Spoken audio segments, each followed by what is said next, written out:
দিনটা ছিল ৬ই ডিসেম্বর আমার ভাইয়ের বার্থডে। তো বার্থডে উপলক্ষে একটু তো খাওয়া-দাওয়ার আয়োজন হয়েছে। ওইজন্য সকালবেলা ঘুম থেকে উঠেই ২ ভাই-বোন মিলে চলে এসেছিলাম মাছ বাজারে। আমি সচরাচর মাছ বাজারে আসি না, চিনি না মাছ-টাছের মানে কোনটা কি দাম, কি বৃত্তান্ত। তো ভাই জানে, তো ভাইকে নিয়েই এসেছিলাম। এরপরে খেয়েছিলাম আমি একটা চকোলেট মুস। বাড়ি এসে আরো বেশ কিছু বাজার করেছিলাম যেগুলোর ভিডিও ক্লিপ নেওয়া হয়নি।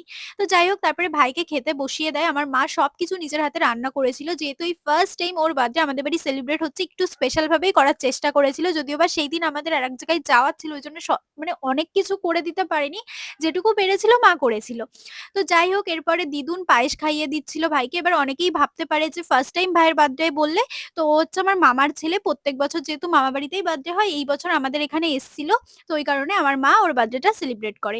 সবার লাস্টে আমি ওকে পায়েস খাইয়ে দিই। আর এরপরে কিন্তু কেক কাটিং ও হয়েছিল, যেটা আমি নেক্সট পার্ট এ তোমাদের সাথে শেয়ার করব। আর সকলে যারা আমার থেকে বড় আছো আমার ভাইকে কিন্তু আশীর্বাদ করে যেও।